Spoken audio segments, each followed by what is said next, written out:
नमस्कार दोस्तों। दोस्तों, हाल ही में आपने सुना होगा कि हरियाणा के अंदर जो फ़तेहाबाद गाँव है गोरखपुर ज़िले में, वहाँ पे एक नया न्यूक्लियर पावर प्लांट बन रहा है। इस पावर प्लांट की ख़ासियत ये है कि जो बाकी के नॉर्दर्न इंडिया में पावर प्लांट है, ये सबसे नॉर्दर्न रीजन में सिचुएटेड है और ये दिल्ली बॉर्डर से 150 किलोमीटर दूर है और पाकिस्तान बॉर्डर से 500 किलोमीटर दूर है। नॉर्मली क्या था कि पहले नॉर्थ इंडिया के अंदर ज़्यादा न्यूक्लियर पावर प्लांट बनाते नहीं थे। रीज़न क्या था कि पाकिस्तान भी पास है, चाइना भी पास है। तो वॉर की सिचुएशन में ये इजीली यहाँ पे एरियल बॉम्बिंग कर सकते हैं, जिससे रेडिएशन लीक का एक डर रहता है। इवन 1971 के अंदर पाकिस्तान ने इंडिया पे अटैक भी किया था, जिसमें कई गोले जो एरियल बॉम्ब थे वो यूपी आगरा में भी गिरे थे। उस समय ताजमहल को भी इन्हें छुपाना पड़ा था ग्रीन क्लॉथ में, हरे कपड़े से उसे कैमोफ्लेज करना पड़ा था उस टाइम। तो क्या है कि अब इंडिया ने कई एयर डिफेंस सिस्टम डेवलप भी करे हैं और पीछे रशिया से भी S-400 इन्होंने मंगवाया है, जो कि काफ़ी अच्छा एयर डिफेंस सिस्टम है। तो एक स्टेट में कॉन्फिडेंस आया है कि हम जो न्यूक्लियर थ्रेट जो एरियल थ्रेट्स है, इन्हें हम मैनेज कर सकते हैं। तो इसलिए अब हम ये nuclear power plant northern India में बना रहे हैं। इसके अलावा यहाँ पे एक रीज़न और था थ्रेट का। यहाँ पे एक रीज़न और था कि नॉर्दर्न इंडिया में कोई समुद्र नहीं है। समुद्र में D2O मिलता है। D2O एक ऐसा कंपाउंड है, वाटर का एक और फॉर्म है, जहाँ पे हाइड्रोजन का एक हैवी आइसोटोप है। जो ये D2O वाटर है, इसका इस्तेमाल पावर प्लांट में एज अ कूलेंट काम होता है। कूलेंट मतलब जैसे अगर प्लांट हीट हो रहा है तो उसे जैसे ठंडा करते हैं रिएक्टर को। और इसके अलावा अगर कभी रिएक्टर की स्पीड फास्ट हो जाएगी, ज़्यादा रिएक्शन हो रहा हो, आउट ऑफ कंट्रोल हो रहा हो, तो इस वाटर के वजह से वो रिएक्शन की स्पीड भी हम कंट्रोल कर सकते हैं। वो कैसे?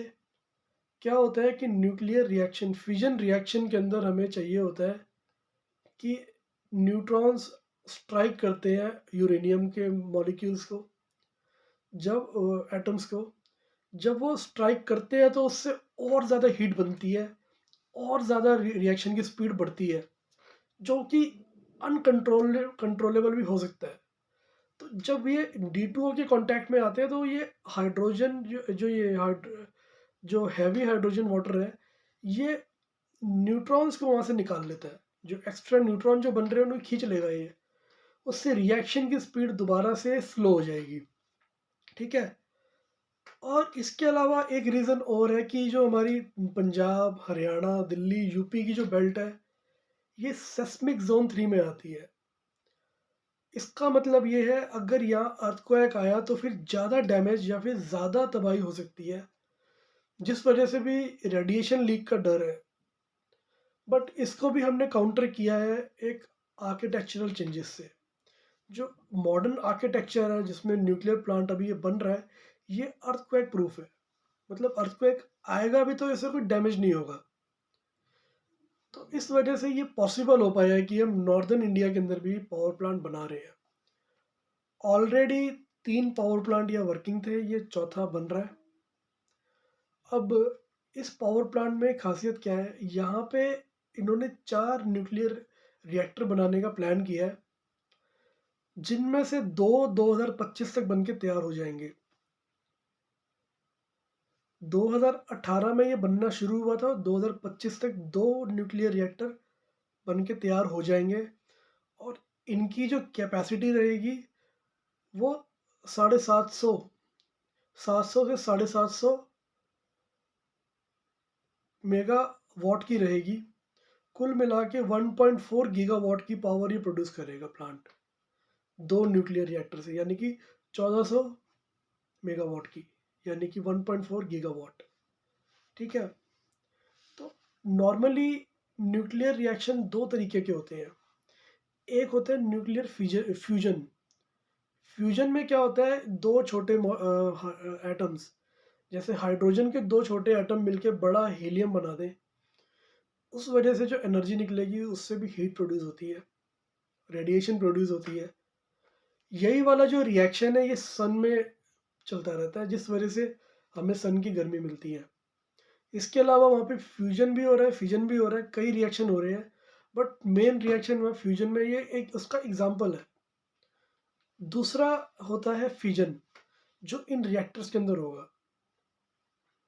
फिजन में क्या होता है, यूरेनियम 92 235 का बड़ा मॉलिक्यूल है, वो ब्रेक करेगा छोटे मॉलिक्यूल्स के अंदर।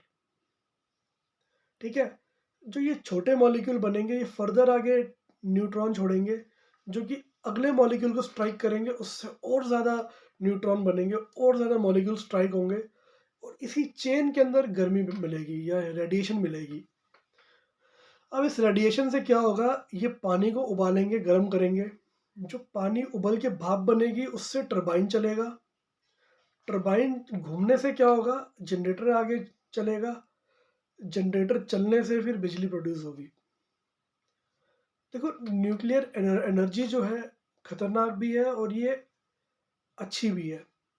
खतरनाक क्यों है, जो इसमें न्यूक्लियर जो बायो वेस्ट बनता है रेडिएशन के बाद, ये रिएक्शन के बाद जो होता है बायो वेस्ट, वो काफ़ी रेडियो एक्टिव होता है, जिस वजह से इंसानों को, जानवरों को और पेड़ों और पौधों को काफ़ी नुकसान हो सकता है, मौत भी हो सकती है। बट अगर हम इसको ठीक से मैनेज कर लें, ठीक से इनको डिस्पोज कर दें, तो फिर ये एनर्जी है, ये पेट्रोल, डीजल और कोयले के मुकाबले काफ़ी क्लीन भी है, क्योंकि इसमें धुआं प्रोड्यूस नहीं हो रहा, और जो न्यूक्लियर वेस्ट बन रहा है उसको आप प्रॉपरली मैनेज कर रहे हो, तो इसको भी एज ए ग्रीन एनर्जी हम कंसीडर करते हैं। तो इस पावर प्लांट के आने से इंडिया में एक नई डेवलपमेंट आ रही है। दोस्तों, आज के लिए इतना ही। मुझे उम्मीद है ये वीडियो आपके लिए इन्फॉर्मेटिव रही होगी, और मैं आगे ऐसी और वीडियोस लाता रहूँगा। बहुत बहुत धन्यवाद।